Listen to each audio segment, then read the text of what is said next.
Palabras de alegría y esperanza. Es el 27 Dal domingo Vangelo del tiempo secondo ordinario Marco. del Evangelio de Marcos, el capítulo 10, 16, y el comentario es del padre Fernando Armelini. Llegaron algunos fariseos para ponerlo a prueba. Le preguntaron: ¿puede un hombre separarse de su mujer? Les contestó: ¿qué les mandó Moisés? Respondieron: Moisés permitió escribir el acta de divorcio y separarse. Un buen domingo para todos. En el campo de la ética sexual, más que en otros campos éticos, la gente está tentada de decidir su propia moral. Lo vemos a nivel de los medios. Se sostiene que cada uno tiene el derecho de ejercitar la sexualidad donde, cómo, con él o la que prefiere, siendo suficiente que las personas involucradas lo consientan. Y sucede que decisiones con graves consecuencias morales, a menudo conducidos por la emoción, por la sugestión colectiva, por la moral corriente, por la mentalidad empapada de permisivismo, para la cual todo está bien, todo es permitido, donde se dice que está prohibida toda inhibición y sentido de culpa. Inhibiciones la predican los curas. Es mejor no hacerles caso. Y si alguien intenta objetar cualquier reserva sobre este asunto, se lo etiqueta inmediatamente de oscurantista, santurrón, intolerante, medieval. Pero tratemos de preguntarnos si este enfoque de la sexualidad es correcto. ¿Qué clase de sociedad está produciendo? ¿Es realmente humanizante? ¿O se trata de una búsqueda del placer por el placer? Sabemos que es algo estupendo, querido por Dios, pero el hombre, la mujer, para ellos el placer es bueno, bello, cuando lleva la alegría. Si solo existe el placer por el placer, bajamos al prehumano. Todos los animales tienen este placer. Pero el hombre, la mujer, está caracterizado por el hecho que obtiene el placer bueno, satisfaciente, humanizante, cuando termina en la alegría, en la armonía plena consigo mismo, con la creación, con los hermanos y hermanas y también con Dios. Aquí está la alegría. En el texto evangélico de hoy, los fariseos presentan a Jesús un problema de la vida conyugal. Hoy por hoy es un problema que se plantea menos aún que antes, porque el que se decide a formar una familia sabe que supone mucho esfuerzo y que el placer se obtiene sin necesidad de formar una familia. También hoy y a menudo se habla de la alternativa, divorcio sí, divorcio no, e incluso al tiempo de Jesús, la gente también se preguntaba esto: ¿es lícito o no es lícito separarse de la mujer? Naturalmente en Israel, incluso hasta hoy, solamente los maridos pueden abandonar a su esposa. No así en Roma. En aquel tiempo, de hecho, Marco Aurelio pone la prohibición a las mujeres de abandonar a sus maridos, porque en Roma lo podían hacer.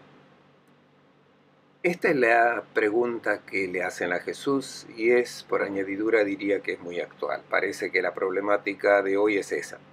Y diría que solamente los que responden sí son considerados de acuerdo a la vida actual. Pero si alguien pone alguna objeción, es considerado un retrógrado. Sobre este argumento, la gente en general ya tiene sus propias convicciones bien definidas y no quieren ponerlas en discusión, porque esta es razón. No se discute divorcio sí, divorcio no, cada quien tiene su propia convicción. ¿Por qué todo esto? La razón es que la pregunta divorcio sí, divorcio no está mal puesta. Lo primero es esclarecer la concepción que se tiene de la relación hombre-mujer y de la sexualidad. Si esto no está claro, es inútil discutir.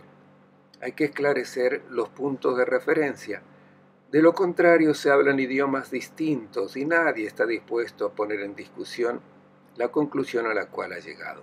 Y de hecho, Jesús no da una respuesta inmediatamente, porque si hubiese respondido no al divorcio, no hubiera cambiado nada. Jesús debe cambiar el enfoque que la gente tiene sobre la sexualidad para colocarlo según el diseño de Dios. Porque si no ponemos estos fundamentos, las opciones se harán en base a lo que a uno le gusta, a lo que es cómodo, lo que todos hacen. Jesús, en vez, quiere que las personas entren en el diseño de Dios, porque solamente entrando en este diseño realizarán el objetivo para el cual Dios ha hecho a la persona hombre y mujer. Los fariseos pusieron esta pregunta y Jesús responde con otra pregunta primero. Quiere hacer salir de ellos lo que es justo, lo que está conforme con lo humano. Nosotros estamos bien hechos y si reflexionamos en profundidad, aparece cuál es el diseño de Dios. Y Jesús les pregunta, ¿qué les mandó Moisés? ¿Qué está escrito en la Biblia? Recordemos cuál era la situación social de que en tiempo se admitía el divorcio. Con todo, nadie ignoraba en Israel las palabras apasionadas del profeta Malaquías, que hablando en nombre de Dios, condena el divorcio.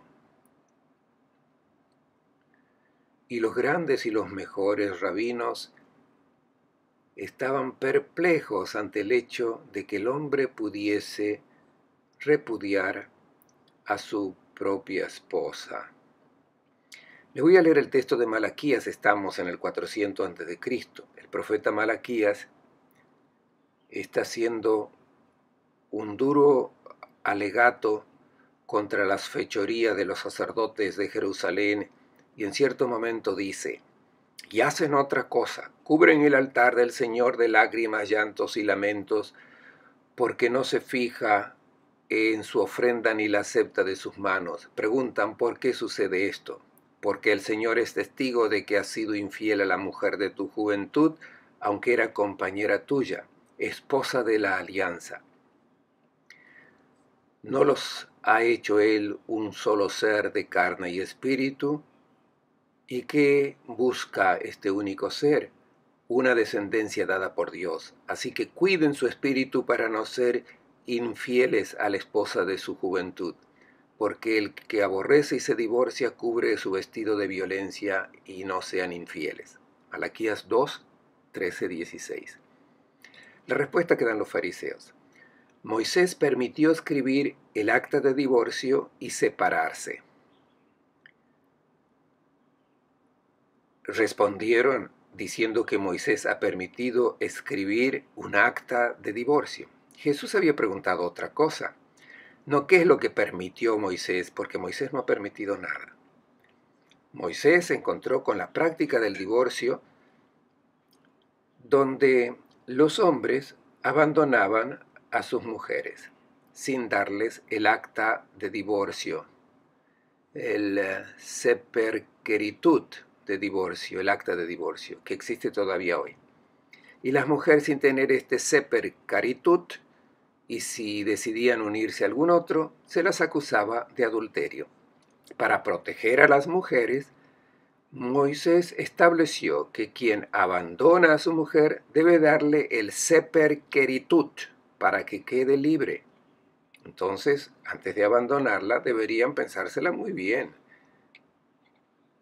Por tanto, Moisés ha tratado de reglamentar algo que ya existía cuando los hombres despedían a sus mujeres.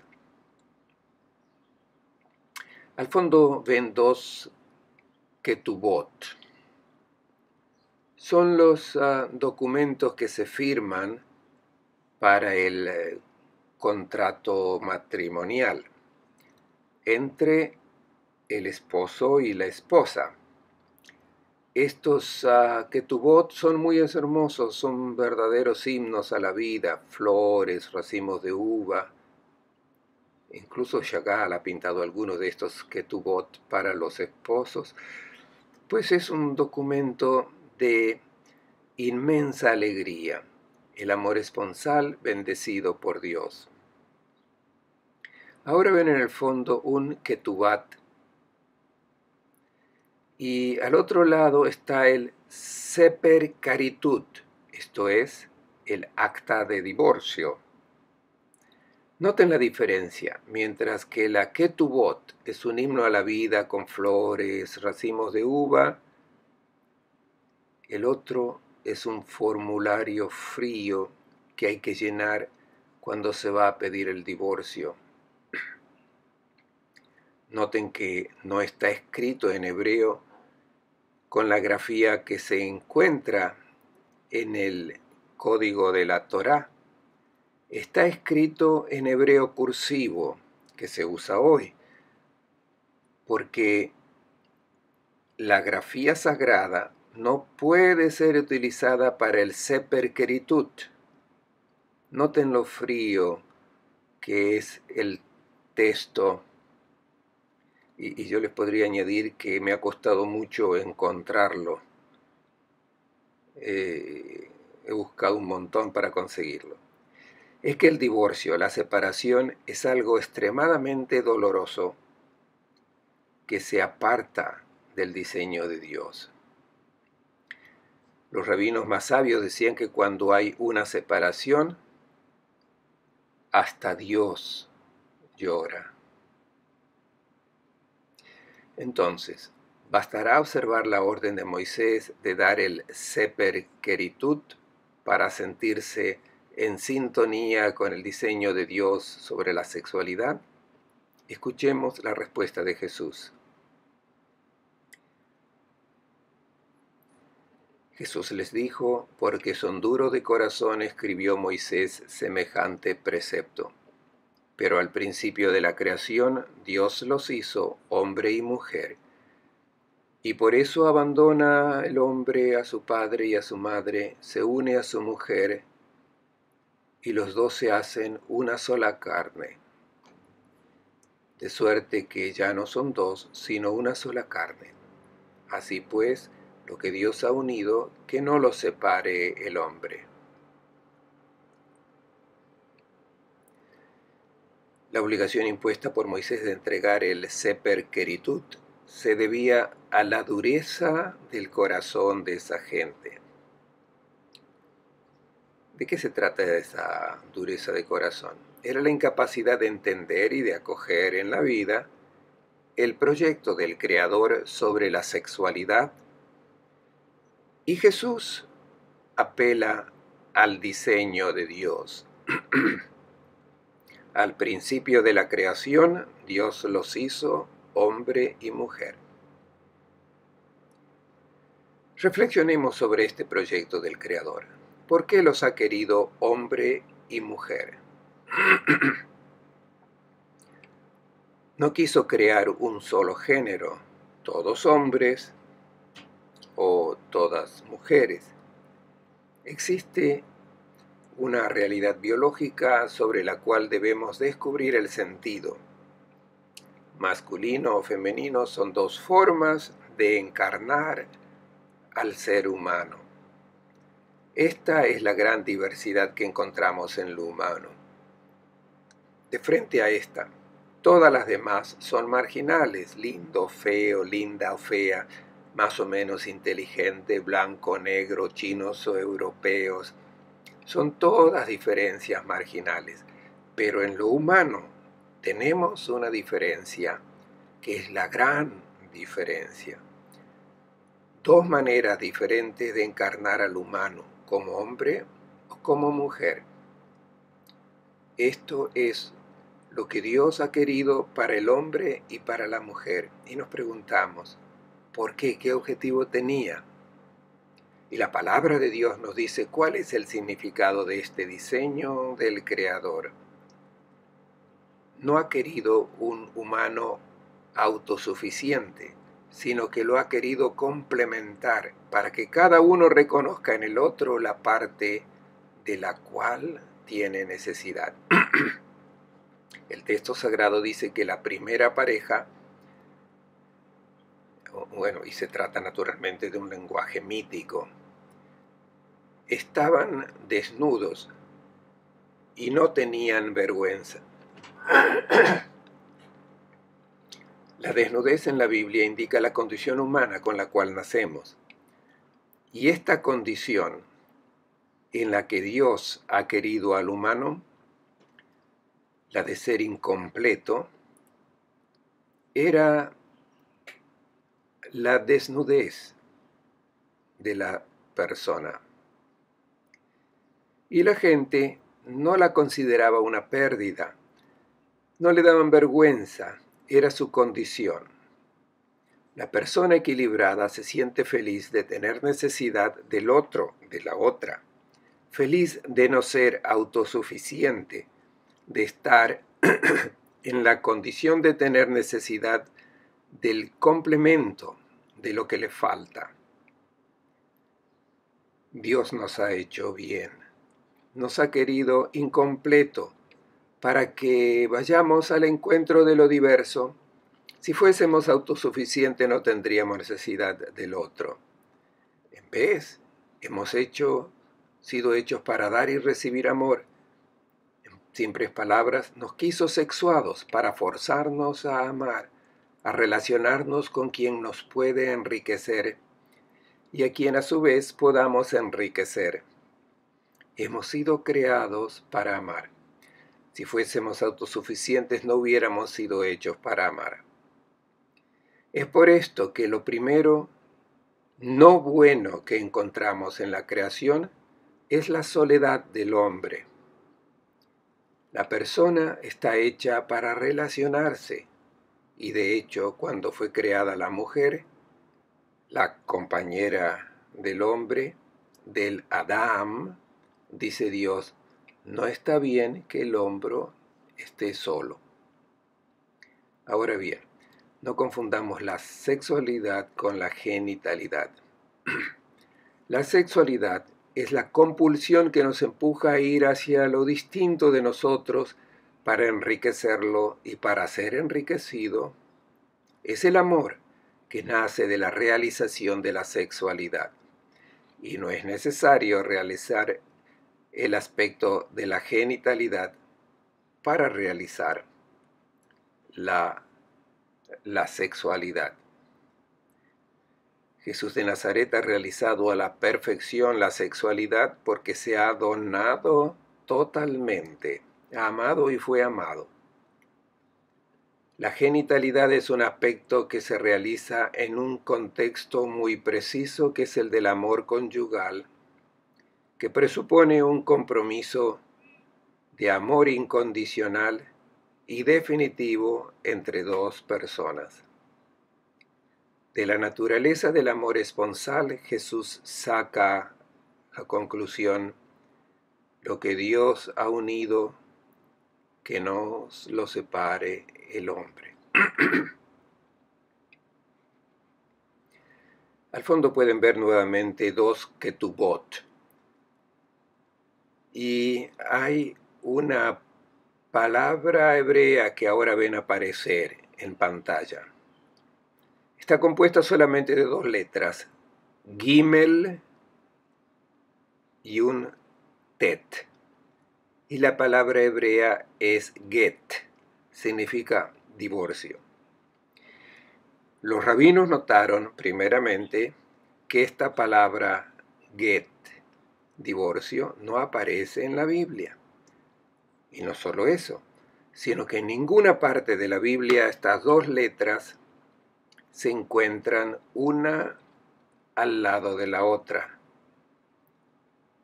Nunca. y menos aún una palabra que acabe con gimel y la siguiente que comience con tet. Y esta es la conclusión de los rabinos. Esto es para decir que Dios no quiere ni siquiera escuchar hablar del divorcio. No se trata de una cuestión de indisolubilidad, entendida como una norma que bloquea para siempre. Cuando se recurre a los preceptos, se está denunciando una derrota del amor. Es el descubrimiento de la realidad íntima y profunda del amor que por su misma naturaleza no puede morir. Este es el diseño de Dios sobre la sexualidad, que incluye también la genitalidad. Es una participación en el amor del Señor, un amor capaz de resistir a cualquier prueba. Recordemos lo que dice el Cantar de los Cantares. Las aguas torrenciales no podrán apagar el amor ni extinguirlo los ríos. Cantar 8:7. Es la naturaleza del amor que es incondicional, sin reservas, sin dudas. Es la posibilidad de contar con el amor del otro sin temor de que venga menos, sin incertezas. Este es el diseño de Dios sobre la vida de la pareja. Existe una gran diferencia entre la fórmula del amor tal como lo sentimos y entendemos hoy y la fórmula del amor querido por Dios. ¿Qué se entiende hoy cuando alguien dice, estoy enamorado de ti? Significa te amo, te quiero para mí, te quiero todo o toda para mí, te necesito para ser feliz. Este tipo de amor que piensa en sí mismo, solo a lo que puede recibir y que tantas veces es una instrumentalización del otro para el placer. Este amor puede terminar cuando no se obtiene más lo que se buscaba y se dice, no nos amamos más. Nadie nos ama más. Y como no se aman más, entonces se busca a otra persona que pueda satisfacer esa necesidad de placer que uno buscaba. La fórmula del amor querido por Dios es distinta. Te amo quiere decir, estoy dispuesto a todo, hasta dar mi vida para que tú seas feliz. Y esta disponibilidad a preocuparme por tu felicidad, te aseguro que durará para siempre, pase lo que pase. Fuera del designio de Dios están las aventuras extraconyugales, porque es una aventura, una traición al amor, que empobrece a los protagonistas. El diseño de Dios va más allá de la simple convivencia, también más allá de los contactos prematrimoniales, porque allí falta el compromiso pleno y definitivo que es un presupuesto del texto sagrado cuando dice, el hombre se unirá a su esposa y los dos serán una sola carne. El verbo griego que aquí se emplea es kolaumai, que significa una unión definitiva que no puede ser rota. La conclusión pastoral que podemos sacar de estas palabras de Jesús, la sexualidad no es un juego.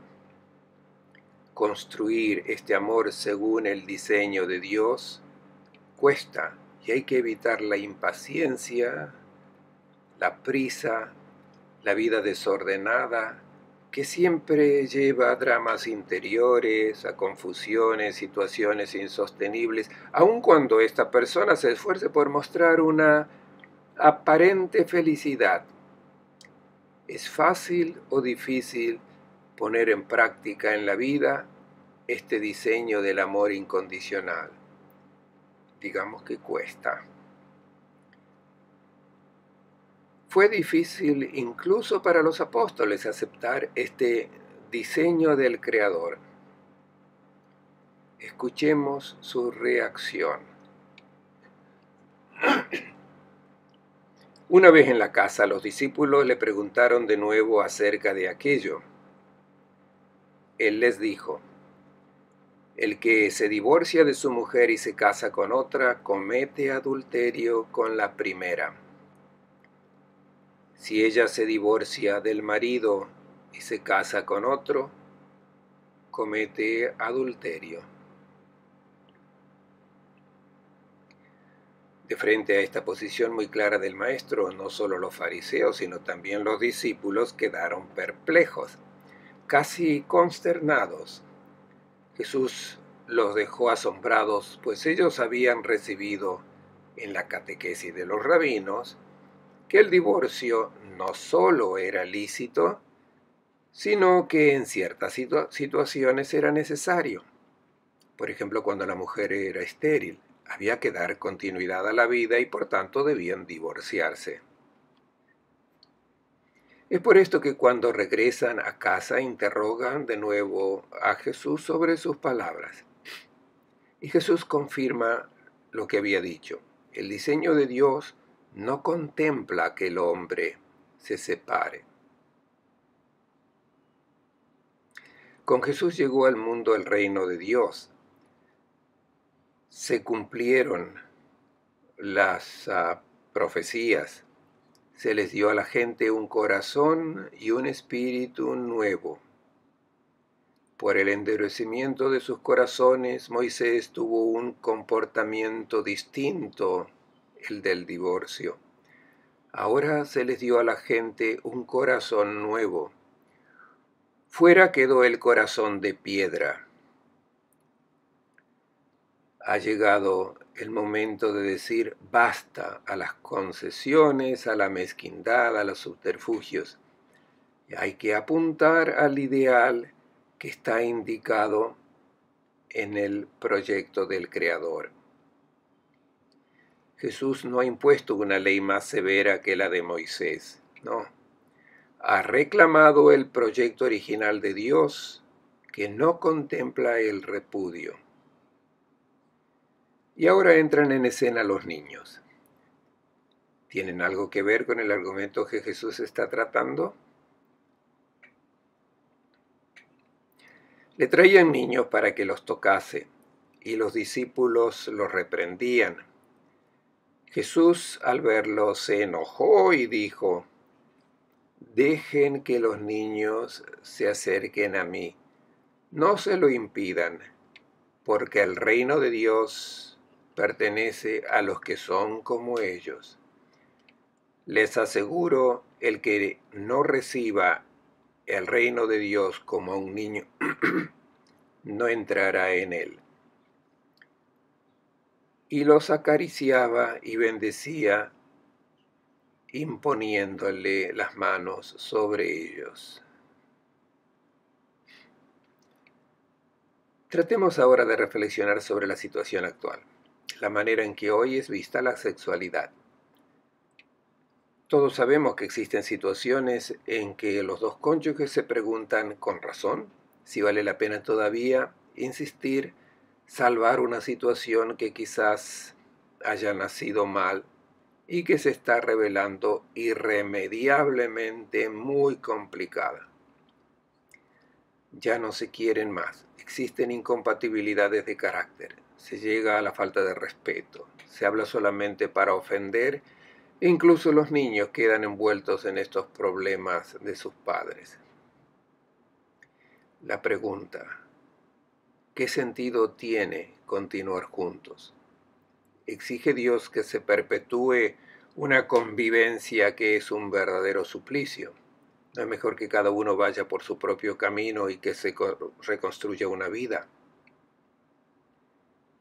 Como respuesta a esta pregunta, la lógica humana responde sin dudar: es mejor el divorcio que arruinarse la vida.